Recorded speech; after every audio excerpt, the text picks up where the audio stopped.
What is wrong with the world? You've seen all the mass animal deaths that have been popping up lately, right? Well, if you haven't, let me show you. But first, viewer discretion is advised.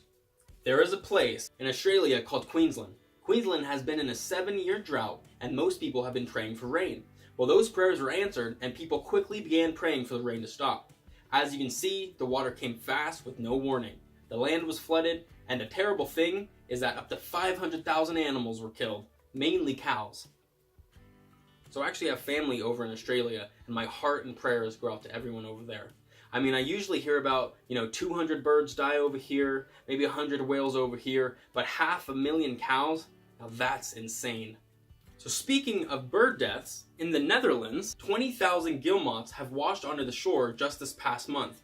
These are seabirds that usually stay out at sea, but something else is going on.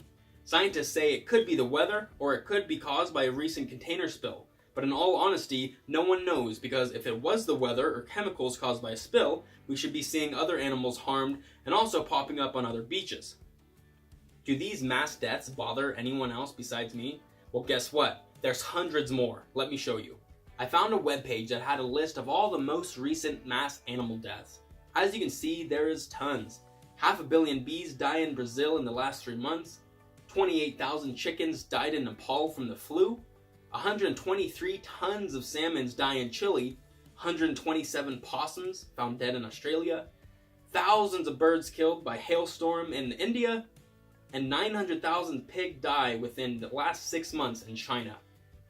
But yeah, isn't that crazy? I only told you guys about 6 of the mass animal deaths that are on that list, and as you can see, there is tons more.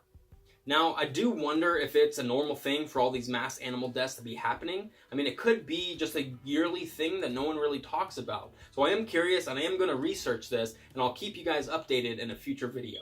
Alright, so enough of all the death. Let's get into something more interesting, like the disgusting food museum.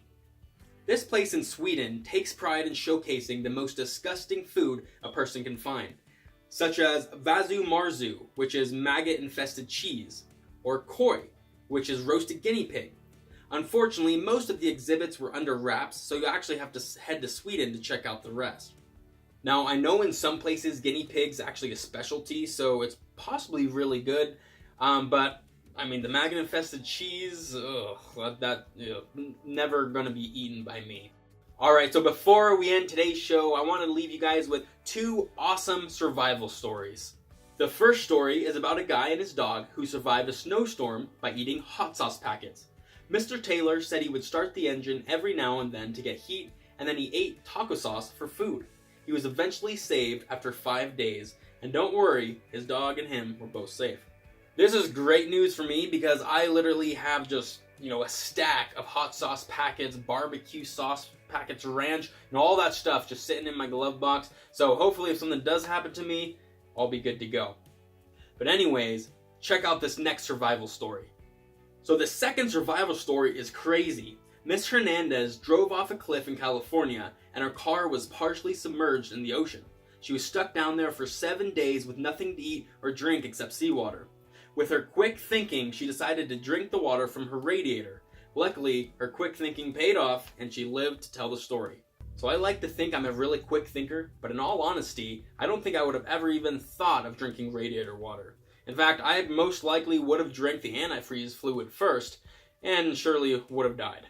So this does actually bring us to the end of today's show, but before I go, I'd like to point out that this should be a learning experience for all of us. We should all be more prepared, we should pack some granola bars, maybe pack like 5 gallons of water, and definitely stock up on hot sauce packets. But anyways, for now guys, don't forget to like, subscribe, and comment, and I'll catch you guys next week.